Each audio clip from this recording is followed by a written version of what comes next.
Vamos falar um pouquinho agora então da Revolução Verde. O que foi essa Revolução Verde? Eu costumo fazer uma espécie de paralelo com vocês, até porque o contexto histórico ele é bem parecido, né? Ele é bem semelhante, foi no mesmo tempo, que a Revolução Verde é a terceira revolução industrial, só que a terceira revolução industrial do campo. Como assim, professor?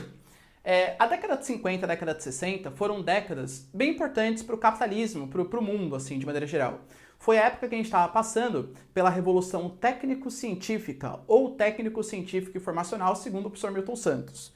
Qual que era a ideia? Novas tecnologias estavam surgindo, tecnologias de transporte, tecnologias de comunicação, e isso fez com que na indústria, que a gente vai ter aula aqui no canal sobre isso, a gente tivesse um sistema toyotista de produção, modelo just-in-time, automação, química fina, um monte de inovações. O campo, obviamente, não podia ser deixado para trás. Então, ocorreu uma revolução verde no campo, a inserção de novas tecnologias, uma revolução na maneira como se produzem determinados produtos, tá? Essa Revolução Verde, ela contou inicialmente com a inserção de maquinários muito mais modernos e insumos agrícolas muito mais modernos. Então, por exemplo, cada solo vai ter a deficiência em algum tipo de composto mineral. Tem solo que não tem tanto nitrogênio, tem solo que não tem tanto potássio.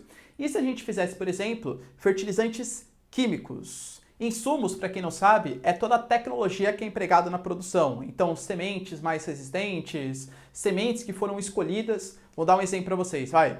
Isso aconteceu até mesmo no Brasil. A gente tem, sei lá, soja. A soja no Brasil, ela começou lá no sul do país, porque a soja ela é mais adaptada a um clima subtropical. Quando o Brasil ele quis expandir a sua produção de soja, ele quis ocupar o centro-oeste, só que o centro-oeste é um clima tropical.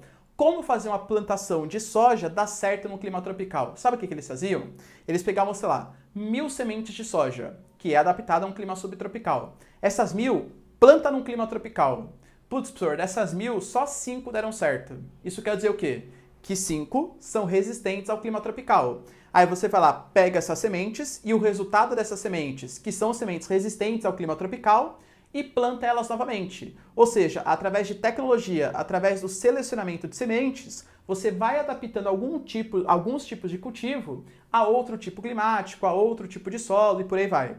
Na questão do centro-oeste mesmo, a gente sabe que na região do Cerrado, onde se expandiu a soja bastante, era uma região bastante ácida, um pH muito baixo do solo. A gente usou uma tecnologia, insumos ali na produção, jogou cal virgem no solo. Calagem é o nome dessa técnica. Porque aí, que é um componente básico, quando você joga no solo ácido, ele neutraliza o pH. Ou seja, novas tecnologias sendo colocadas. Um pouco posterior, até mesmo os OGMs. Professor, grande OGM. O que é OGM? Organismos geneticamente modificados. Ou seja, biotecnologia. A gente começou a mexer na semente para que ela seja mais resistente a um pesticida, para que ela gere uma fruta que não tenha tanta semente, uma casca daquele jeito e tal. Olha o tamanho da tecnologia que a gente fez. Isso, claro, começou muito nos países desenvolvidos. E eu cito para vocês a Europa Ocidental, no momento capitalista, e os Estados Unidos. Qual foi a consequência? O aumento muito significativo da produtividade. Os países subdesenvolvidos, eles estavam olhando meio com o olho gordo para isso aí. Ô louco, olha a revolução que está acontecendo nos países desenvolvidos. Quando será que essas novas tecnologias vão chegar para a gente? Sabe quando chegou? 10, 15 anos depois. E eu diria para vocês que os grandes expoentes dos países subdesenvolvidos à época, imagina, né, que não podia faltar. Brasilzão, é nós. Recebemos muita tecnologia dessa Revolução Verde, mas também o México estava ali do ladinho dos Estados Unidos, e um outro país que também é um expoente dessa Revolução Verde, que é a Índia. Nossa, professor, agora sim vai dar certo, hein? Sabe por quê? Porque a gente está inserindo novas tecnologias no campo, isso vai aumentar a produtividade. Se tem mais alimentos, lei da oferta e da procura. Mais alimentos, uma oferta maior, vai fazer com que os alimentos fiquem mais baratos, acabou a fome. Só não, né? Só o contrário. Professor, por quê? Não é boa essa ideia? Mais ou menos, né? Então, fim da fome? Com certeza não. A fome é só você ver, né, nesses países subdesenvolvidos que ainda existe. Por quê?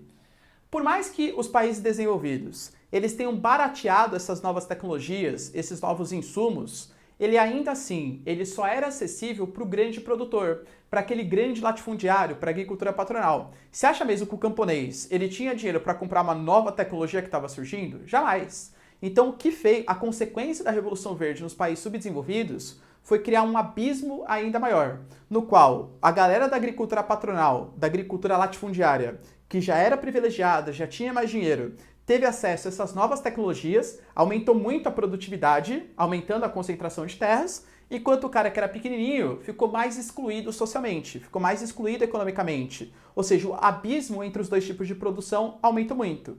Ou seja, a consequência foi até pior. A gente teve um aumento da concentração fundiária. Então não é que foi ruim. Se você pegar para os agricultores patronais, para quem exporta comida, sensacional. A gente exportou muito mais cana, exportou muito mais café, exportou muito mais soja, exportou muito mais milho. Beleza, legal. Só que e para o agricultor de subsistência? Ele ficou muito aquém, ficou muito excluído. Então a produção de alimentos desse cara, do agricultor de subsistência, que é voltada para o mercado interno, fica cada vez menorzinha. Se ela fica menor, os alimentos ficam mais caros para o mercado interno, ocasionando a fome. Lembrando que a fome não é causada pela falta de alimentos, a fome é causada pelo alto preço dos alimentos. Sobra alimento, só que ele é muito caro. Se a agricultura de subsistência é prejudicada, tem menos alimento no mercado interno, lei da oferta e da procura, alimento fica mais caro. Outra coisa, mais organismos geneticamente modificados e, consequentemente, a utilização de mais pesticidas. Por quê? Esses organismos geneticamente modificados, geralmente eles foram modificados para que eles sejam mais resistentes a alguns pesticidas. Por exemplo, vou imaginar que eu vou plantar uma soja, beleza? Essa soja, eu não posso usar pesticida para matar as pragas de maneira tão efetiva, porque se eu jogasse muito pesticida, eu matava a praga e a planta também. Não é o objetivo matar a planta, certo? O que esses organismos geneticamente modificados eles fizeram? Eles desenvolveram uma semente que é mais resistente ao pesticida. Então, quando você joga pesticida, pode jogar um monte, você só vai matar a praga e não vai acabar matando a planta. Nossa, professor, que legal, da hora, né? Mais ou menos. Por quê? Porque isso aumentou muito a utilização de pesticidas que a gente tem. Tanto que, por exemplo, a gente fala que esses geneticamente modificados, os transgênicos, se você observar, até existem algumas embalagens. É como se fosse um negocinho assim, ó. Esquemático, hein? Negocinho assim. Aí tem um Tzinho aqui, ó. E aí pintadinho de amarelo, assim. O que é isso? Isso aqui eu tô falando pra vocês que é um alimento transgênico. É um alimento que foi modificado geneticamente para ser mais resistente a um clima, a um pesticida, coisa que o valha. Isso aqui representa um alimento muito possivelmente muito contaminado com pesticida. Ah, isso daí, meu, pesticida e tal. E daí que os pesticidas dizem que ele pode vir a causar câncer. Claro, é uma história bastante polêmica. A gente tem os dois lados da história. Talvez se não fossem o pesticida, a gente não tivesse uma produção agrícola tão grande e isso causasse um encarecimento ainda maior dos alimentos, ocasionando mais fome. Mas do outro lado, a gente tem o uso extremo dos pesticidas, fazendo com que os alimentos hoje sejam extremamente contaminados. Você pega aí produtos que tem assim, tomate, alface, assim, é coisa extremamente preocupante o tanto de coisa que você ingere. E isso faz muito mal para o nosso organismo, muito mal. Principalmente o risco aí de câncer, tá?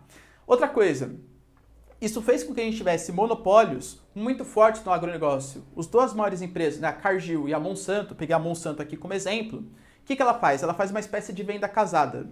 Ela só vai te vender a semente que é geneticamente modificada com o pesticida que é adaptado a essa semente. Então hoje o que você faz? Você não pode comprar uma semente de uma empresa e comprar o pesticida do outro. Você compra os dois da mesma empresa. E se você quer ter uma agricultura mais produtiva, você é obrigado a comprar dessas grandes empresas. E a gente tem Monsanto fazendo acordo com a Bayer, que é uma empresa de medicina. São umas coisas meio escusas aí, como funciona esse submundo da indústria farmacêutica, dos pesticidas, se é uma relacionada à outra, é uma coisa meio estranha, tá? Mas grandes monopólios do agronegócio que te vendem o organismo, te vendem o pesticida e agora, além de tudo, te vendem também o remédio. Ou seja, talvez eles criem a doença para te vender o remédio. Bem estranho isso aí. Tudo bem, galera? Ou seja, solucionou a fome? Não, mas aumentou a produção, principalmente para o mercado externo. Belezinha? Deu para entender? Então tá, galera, ó, tira um print aqui da lousa. Se vocês gostaram da aula, deixe seu like, se inscreve no canal, deixa nos comentários uma dúvida que eu possa responder para vocês e acho que era mais isso, belezinha? Beijos, abraços e tchau!